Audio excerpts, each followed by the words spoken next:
Parashah 11. Vayigash. He approached. Genesis chapter 44, verse 18 through 47, verse 27. Then Yehuda approached Joseph and said, "Please, my lord, let your servant say something to you privately, and don't be angry with your servant, for you are like Pharaoh himself." My lord asked his servants, "Do you have a father or a brother?" We answered, "My lord, we have a father who is an old man, and a child of his old age, a little one whose brother is dead, so that of his mother's children he alone is left, and his father loves him. But you said to your servants, 'Bring him down to me so that I can see him.' We answered, 'My lord, the boy can't leave his father. If he were to leave his father would die.' You said to your servant, 'You will not see my face again unless your brother is with you.' We went up to your servant, my father, and told him what my lord had said. But when our father said, 'Go again and buy us some food,' we answered, 'We can't go down. Only if our youngest brother is with us will we go down, because we can't see the man's face unless our youngest brother is with us.' Then your servant, my father, said to us, 'You know that my wife bore me 2 sons. The one went out from me, and I said, "Surely he's been torn to pieces," and I haven't seen him since. Now, if you take this one away from me too, and something happens to him, you will bring my gray hair down to Sheol with grief. So now if I go to your servant, my father, and the boy isn't with us, seeing how his heart is bound up with the boy's heart, when he sees that the boy isn't with us, he will die. And your servants will bring the gray hair of your servant, our father, down to Sheol with grief. For your servant himself guaranteed his safety. I said, if I fail to bring him to you, then I will bear the blame before my father forever. Therefore, I beg you, let your servant stay as a slave to my lord instead of the boy, and let the boy go up with his brother. For how can I go up to my father if the boy isn't with me? I couldn't bear to see my father so overwhelmed by anguish." Chapter 45. At last, Joseph could no longer control his feelings in front of his attendants and cried, "Get everyone away from me!" So no one else was with him when Joseph revealed to his brothers who he was.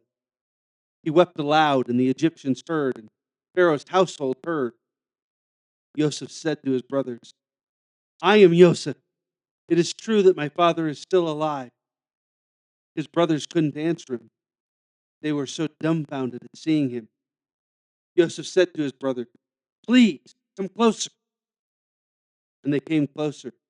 He said, "I am Joseph, your brother, whom you sold into Egypt. But don't be sad that you sold me into slavery here, angry at yourselves, because it was Elohim who sent me ahead of you to preserve life. The famine has been over the land for the last 2 years, and for yet another 5 years there will be neither plowing nor harvest. Elohim sent me ahead of you to ensure that you will have descendants on earth and to save your lives in a great deliverance. So it was not you who sent me here, but Elohim, and he has made me a father to Pharaoh, lord of all his household and ruler over the whole land of Egypt. Hurry, go up to my father and tell him, 'Here is what your son Joseph says. Elohim has made me lord over all Egypt. Come down to me, don't delay. You will live in the land of Goshen and be near me, you, your children, your grandchildren, flocks, herds, and everything you own. I will provide for you there so that you won't become poverty-stricken, you, your household, and all that you have, because 5 years of famine are yet to come. Here, your own eyes see, and the eyes of my brother Benjamin, that it is my own mouth speaking to you. Tell my father how honored I am in Egypt and everything you have seen, and quickly bring my father down here." Then he embraced his brother Benjamin and wept, and Benjamin wept on his neck, and he kissed all his brothers and wept on them. After that, his brothers talked with him. The report of this reached Pharaoh's house. "Joseph's brothers have come. And Pharaoh and his servants were pleased. Pharaoh said to Joseph, "Tell your brothers, here is what you are to do. Load up your animals, go to the land of Canaan, take your father and your families, and come back to me. I will give you good property in Egypt, and you will eat fat of the land. Moreover, and this is an order, do this. Take wagons from the land of Egypt to carry your little ones and your wives, and bring your father and come. Don't worry about your stuff, because everything good in the land of Egypt is yours." The sons of Israel acted accordingly, and Joseph gave them wagons as Pharaoh had ordered, and gave them provisions for their journey. To each of them he gave a set of new clothes. But to Benjamin he gave 7.5 pounds of silver and 5 sets of new clothes. Likewise to his father he sent 10 donkeys loaded with the finest goods Egypt produced, as well as 10 female donkeys loaded with grain, bread, and food for his father to eat on the return journey. Thus he sent his brothers on their way, and they left. He said to them, "Don't quarrel among yourselves while you're traveling." So they went up out of Egypt, entered the land of Canaan, and came to Yaakov, their father. They told him, "Joseph is still alive. He is ruler over the whole land of Egypt." He was stunned at the news. He couldn't believe it. So they reported to him everything Joseph had said to them. But it was only when he saw the wagons which Joseph had sent to carry him that the spirit of Yaakov, their father, began to revive. Israel said, "Enough. My son Joseph is still alive. I must go and see him before I die." Chapter 46.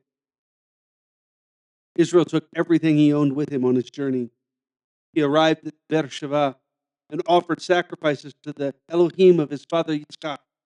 In a vision at night, Elohim called to Israel, "Yachav, Yachav."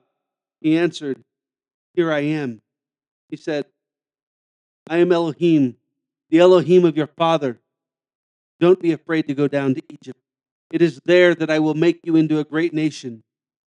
Not only will I go down with you to Egypt, but I will also bring you back here again after Joseph has closed your eyes." So Yaakov left Beersheba. The sons of Israel brought Yaakov their father, their little ones, and their wives in the wagons Pharaoh had sent to carry them. They took their cattle and their possessions, which they had acquired in the land of Canaan, and arrived in Egypt. Yaakov and all his descendants with him, his sons, grandsons, daughters, and granddaughters, and all his descendants he brought with him into Egypt. These are the names of Israel's children who came into Egypt: Yaakov and his sons, Reuben, Yaakov's firstborn, and the sons of Reuben, Anoch, Alu, Tran, and Carmi. The sons of Shimon, Yemuel, Yamin, Ohad, Yachin, Tar, and Shaul, the son of a Canaanite woman. The sons of Levi, Gershon, Chat, and Merari. The sons of Yehudah, Onan, Shelah, Peretz, and Zerah. But and Onan died in the land of Canaan. The sons of Peretz were Hetzron and Hamul. The sons of Yisachar, Tola, Puvah, Yov, and Shimron. The sons of Zebulun, Sered, Elan, and Yachleel. These were the children of Leah, whom she bore to Yaakov in Padan Aram, with his daughter Dinah. In sum, his sons and daughters numbered 33. The sons of Gad, Ziphan, Haggai, Shuni, Etzban, Eri, Arodi, and Erali. The children of Asher, Yimna, Yishba, Yishbi, Doriah, and their sister Sarah. The sons of Doriah were Haver and Malkiel. These were the children of Zilpah, whom Laban gave to Leah his daughter. She bore them to Yaakov, 16 people. The sons of Rachel, Yaakov's wife, Joseph and Benjamin. To Joseph in the land of Egypt were born Manasseh and Ephraim, whom Osnat, the daughter of Potiphera, priest of On, bore to him. The sons of Benjamin, Bela, Pekar, Eshbel, Gera, Naaman, Echi, Rosh, Mupim, Upim, and Ard. These were the children of Rachel who were born to Yaakov, in sum 14 people. The sons of Dan, Hushim. The sons of Naphtali, Yaqel, Guni, Yetzer, and Shilem. These were the sons of Bilhah, whom Laban gave to Rachel his daughter. She bore them to Yaakov, in sum 7 people. All the people belonging to Yaakov coming into Egypt, his direct descendants, not counting Yaakov's sons and wives, totaled 66. The sons of Joseph born in Egypt were 2 in number. Thus all the people in Yaakov's family who entered Egypt numbered 70. Yaakov sent Yehudah ahead of him to Joseph, so that the latter might guide him on the road to Goshen. Thus they arrived in the land of Goshen. Joseph prepared his chariot and went up to Goshen to meet Israel, his father, presented himself to him, embraced him, and wept on his neck for a long time. Then Israel said to Joseph, "Now I can die, because I have seen your face and seen that you are still alive." Joseph said to his brothers and his family and his father's family, "I'm going up to tell Pharaoh. I'll say to him, 'My brothers and my father's family, who are in the land of Canaan, have come to me. The men are shepherds and keepers of livestock. They have brought their flocks, their herds, and all their possessions. Now when Pharaoh summons you and asks, what is your occupation? Tell him, your servants have been keepers of livestock from our youth until now, both we and our ancestors. This will ensure that you will live in the land of Goshen, for any shepherd is abhorrent to the Egyptians." Chapter 47. Then Joseph went in and told Pharaoh, "My father and brothers have come from the land of Canaan with their flocks, livestock, and all their possessions. Right now they are in the land of Goshen." He took 5 of his brothers and presented them to Pharaoh. Pharaoh said to his brothers, "What is your occupation?" They answered Pharaoh, "Your servants are shepherds, both we and our ancestors," and added, "We have come to live in the land, because in the land of Canaan there is no place to pasture your servants' flock. The famine is so severe there. Therefore, please, let your servants live in the land of Goshen." Pharaoh said to Joseph, "Your father and brothers have come to you, and the land of Egypt lies before you. Have your fathers and brothers, have your father and brothers live on the best property in the country. Let them live in the land of Goshen. Moreover, if you know that some of them are particularly competent, put them in charge of my life." Joseph then brought in Yaakov, his father, and presented him to Pharaoh. And Yaakov blessed Pharaoh. Pharaoh asked Yaakov, "How old are you?" And Yaakov replied, "The time of my stay on earth has been 130 years. They have been few and difficult, fewer than the years of my ancestors lived." Then Yaakov blessed Pharaoh and left his presence. Joseph found a place for his father and brothers and gave them property in the land of Egypt, in the best region of the country, in the land of Ramesses. And as Pharaoh had ordered, Joseph provided food for his father, his brothers, and all his father's household, taking full care of even the youngest. There was no food anywhere, for the famine was very severe, so that both Egypt and Canaan grew weak from hunger. Joseph collected all the money there was in Egypt and Canaan in exchange for the grain they brought to put the money in Pharaoh's treasury.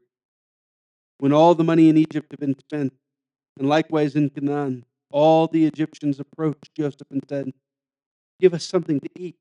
Even though we have no money, why should we die before your eye?" Joseph replied, "Give me your livestock. If you don't have money, I will give you food in exchange for your livestock." So they brought Joseph their livestock, and Joseph gave them food in exchange for the horses, flocks, cattle, and donkeys. All that year he provided them with food in exchange for all their livestock. When that year was over, they approached Joseph again and said to him, "We won't hide from my lord that all our money is spent, and the herds of livestock belong to my lord. We have nothing left, as my lord can see, but our bodies and our land. Why should we die before your eyes, both we and our land? Buy us and our land for food, and we and our land will be enslaved to Pharaoh. But also give us seed to plant so that we can stay alive and not die, and so that the land won't become barren."